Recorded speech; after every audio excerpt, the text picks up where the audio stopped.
Hosanna. Hosanna. Can you say that with me? It's an onomatopoeia word. It sounds like what it means. It's a celebratory word, Hosanna. It's twin to hallelujah.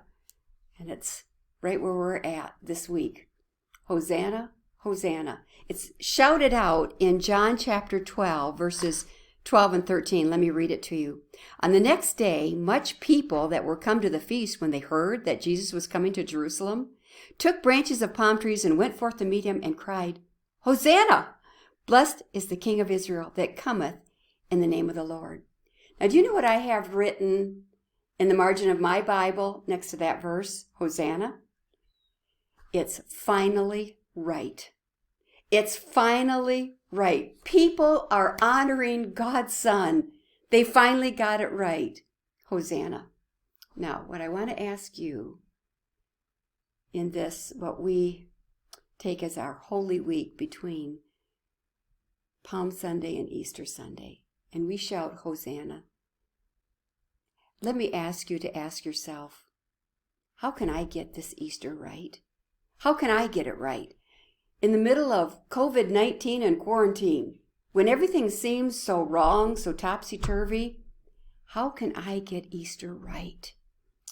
And Jesus says, I'll show you how, because I'm the way. John 14:6, Jesus answers, I am the way, the truth, and the life. I'm a way for you to get it right this Easter 2020. So are you ready? Turn to your Bibles to Luke chapter 19, and we're going to read 4 verses, starting in verse number 37. Luke 19:37. And when he came nigh, even now at the descent of the Mount of Olives, the whole multitude of disciples began to rejoice and praise God with a loud voice for all the mighty works that they had seen, saying, Blessed be the King that cometh in the name of the Lord, peace in heaven and glory in the highest. And some of the Pharisees in the midst amongst the multitude said unto him, Master, rebuke thy disciples. And he answered and said unto them, I tell you that if they should hold their peace, the stones would immediately cry out. I just love that. For just a moment, Jesus is worshiped. And had these people not used their mouths for what they were created to do, to give God glory, why, Jesus said the very rocks would cry out. Can't you feel the strain in creation as he turns to those Pharisees and says, you know what? If they wouldn't say Hosanna, these rocks would. So the strain of creation is calling for exaltation. It's calling for celebration. And finally, the part of God's creation that he loves the most, mankind, you and me, we get it right. And we shout Hosanna. But it only lasts for a second. That perfect moment, it so quickly passes by. Like all perfection, this side of heaven, it comes quickly to an end. David pens in Psalm 119:96, I have seen an end to all perfection. And some of you are thinking, that could be my life verse. Full moments, full hearts, full conversation, full of laughter, full chairs around the Easter table. It's all come to an end. Open your egg. Oh, you don't have an egg. That's right. Because we're not in our perfect time at Sunday school where I've passed them out. So you're going to have to pretend. It's yellow autumn. It's our favorite color. Open up your egg, and what do you see?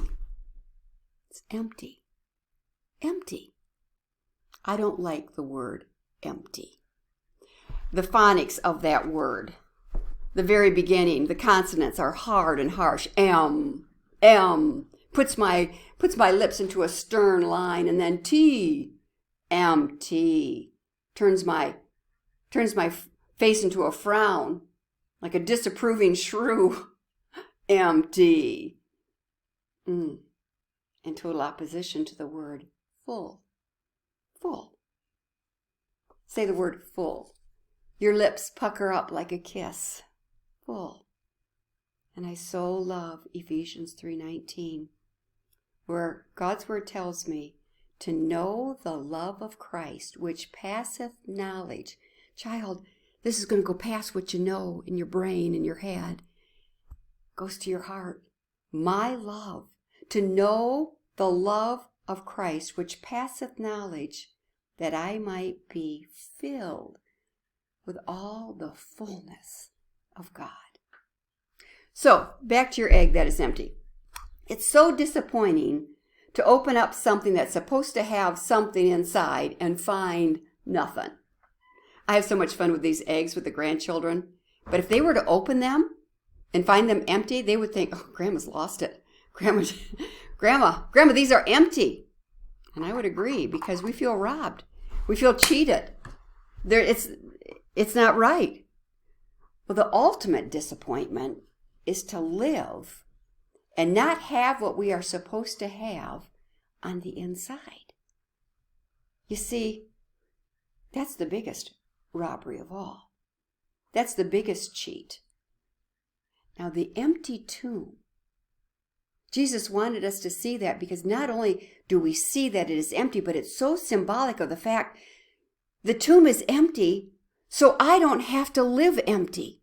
And Jesus says, child, would you see what I've done? Would you see the gift that I've provided? It's so that you were made to be filled with the fullness of God. Don't live empty.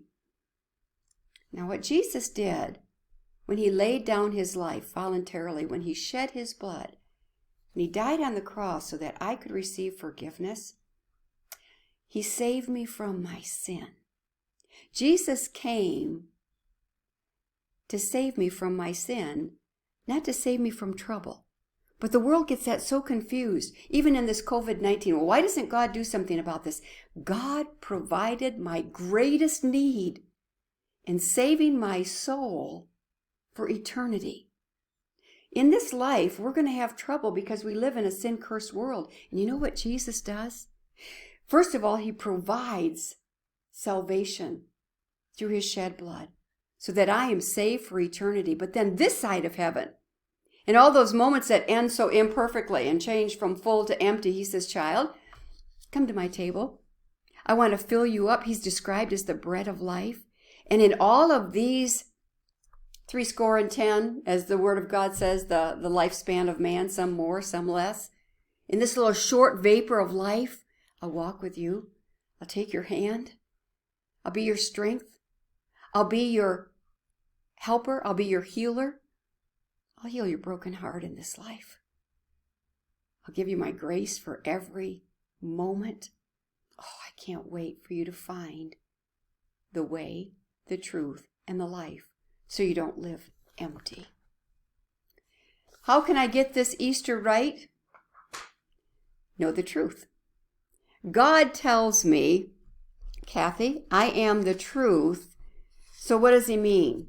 It means the opposite of what I would naturally believe. I would naturally believe a lie. The opposite of true is false. Do you remember the first time you experienced false? You know, we look around, and everything we see and everything we hear about the fake news, the false news. I see a TV commercial about something doing something that is just remarkable. I buy the product. Guess what? It wasn't true. Back in the 50s, it was a more truthful time. Now, I'm not just being nostalgic here. It was a day when America had much more respect and honoring toward God, and so that made our nation more truthful. So growing up in the 50s, I lived with the truth until one Easter. At the grown-up age of 9, it was Easter morning. I clutched between my hands my chocolate bunny. Oh, I have one to show you. Oh, isn't this beautiful? This is from my boyfriend. Wrapped in gold, solid chocolate. See, the other week I told Doug, honey, I'm almost out of my heart medicine. I can't go without my medicine in the middle of COVID-19. I can't run out. So later on that night, he came home and he had my heart medicine. dark chocolate. Matter of fact, he had 2 of these, but one of them is already gone because, of course, I take my heart medicine every day. You all know that dark chocolate is really good for your heart.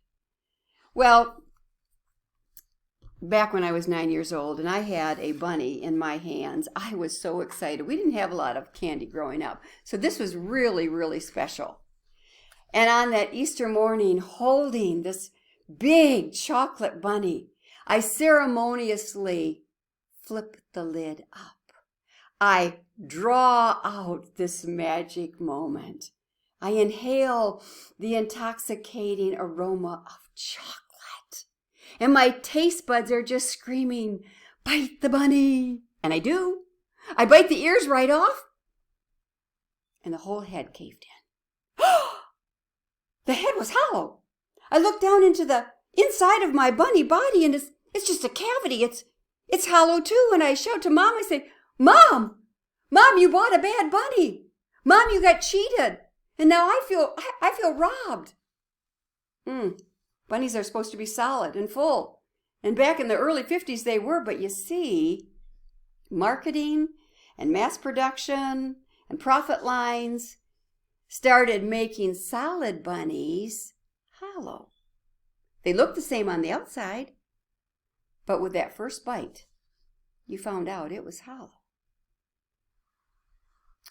All of our cheated moments in this life, our emptiness, our hollow living, can be traced back to believing a lie. That's why Jesus calls us into his way, because it gives me truth. He says, child, you're so easily deceived. You so easily believe a lie. It began in the Garden of Eden. When Eve bit into something she thought would fill her up, and she swallowed that lie, before the sweetness evaporated on her lips, she knew she'd been fooled, and she looked for a place to hide. But God so loved her. God so loved you and me. God so loved the world that he gave his only begotten Son. He calls her out of hiding, and he gives her hope. Wait till you see what God gives. He provides a way for you to say, Hosanna.